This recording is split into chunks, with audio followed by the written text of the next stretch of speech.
BNP নিজেদের ষড়যন্ত্রে নিজেরাই ধরা খেয়েছে।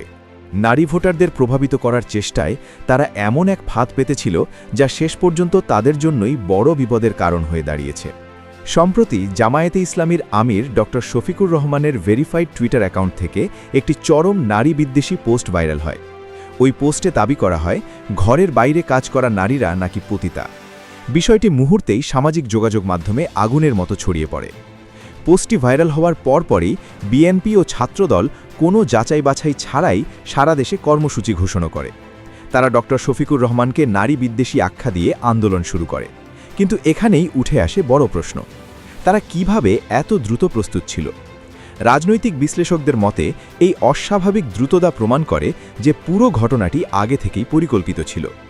বিএনপির মূল লক্ষ্য ছিল নারী ভোটারদের বিভ্রান্ত করা এবং জামায়াতকে নারী বিরোধী হিসেবে উপস্থাপন করা। তাদের ধারণা ছিল যদি জামায়াতকে নারী বিদ্বেষী হিসেবে চিত্রিত করা যায় তাহলে লাখ লাখ নারী ভোটার দলটি থেকে মুখ ফিরিয়ে নেবে এবং বিএনপির জন্য রাজনৈতিক পথ সহজ হয়ে যাবে। কিন্তু ঘটনার মোড় ঘুরে যায় মাত্র ২৪ ঘণ্টার মধ্যেই। জামায়াতের মিডিয়া বিভাগ জরুরি সংবাদ সম্মেলন ডেকে ডিজিটাল ফরেনসিক প্রমাণ উপস্থাপন করে। সেখানে দেখানো হয় ড শফিকুর রহমানের অ্যাকাউন্টটি হ্যাক করা হয়েছিল একটি শক্তিশালী ফিশিং লিঙ্কের মাধ্যমে।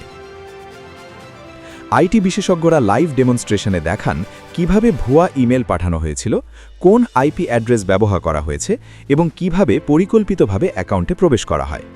সবচেয়ে চাঞ্চল্যকর তথ্য ছিল রাষ্ট্রপতির কার্যালয়ের একজন কর্মকর্তার অফিসিয়াল ইমেল ব্যবহার করে ওই ফিশিং লিঙ্ক পাঠানো হয়েছিল বলে দাবি করা হয়। আরও প্রমাণ পাওয়া যায় ভাইরাল হওয়া স্ক্রিনশটের সময় বিশ্লেষণে। পোস্ট করা এবং স্ক্রিনশট নেওয়ার মধ্যে মাত্র ১ মিনিটের ব্যবধান ছিল, যা ইঙ্গিত দেয় এই পোস্ট কখন আসবে তা কেউ আগে থেকেই জানত। এছাড়াও অভিযোগ উঠে যে বিএনপি টাকা দিয়ে দরিদ্র নারীদের মিছিলে নামিয়েছে। প্রতিজন নারীকে ৫০০ থেকে ১,০০০ টাকা দেওয়া হয়েছে বলে দাবি করা হয়। এই নারীদের অনেকেই জানতেন না তারা আসলে কোন ইস্যুতে প্রতিবাদ করছেন। তাদের শুধু বলা হয়েছিল জামায়াত নারীদের বিরুদ্ধে কথা বলেছে। কিন্তু ডিজিটাল ফরেনসিক প্রমাণ প্রকাশের পর পুরো চিত্র বদলে যায়। সোশ্যাল মিডিয়ায় সাধারণ মানুষ বিএনপির এই রাজনীতিকে প্রশ্নবিদ্ধ করতে শুরু করে। অনেকে একে নোংরা ও বিভ্রান্তিমূলক রাজনীতি বলে আখ্যা দেন। সারা দেশ থেকে হাজার হাজার মানুষ ড শফিকুর রহমানের প্রতি সমর্থন জানাচ্ছেন। বিশেষ করে নারীরা বলছেন তারা এখন বুঝতে পারছেন কে সত্যিকার অর্থে তাদের সম্মান করে আর কে শুধু ভোটের স্বার্থে ব্যবহার করতে চায়। রাজনৈতিক বিশ্লেষকদের মতে বিএনপির এই ব্যর্থ ষড়যন্ত্র উল্টো জামায়াতের জনপ্রিয়তা আরও বাড়িয়ে দিয়েছে। যে কৌশল নিয়ে বিএনপি নারী ভোটার টানতে চেয়েছিল সেই কৌশলই এখন তাদের বিরুদ্ধে দাঁড়িয়েছে।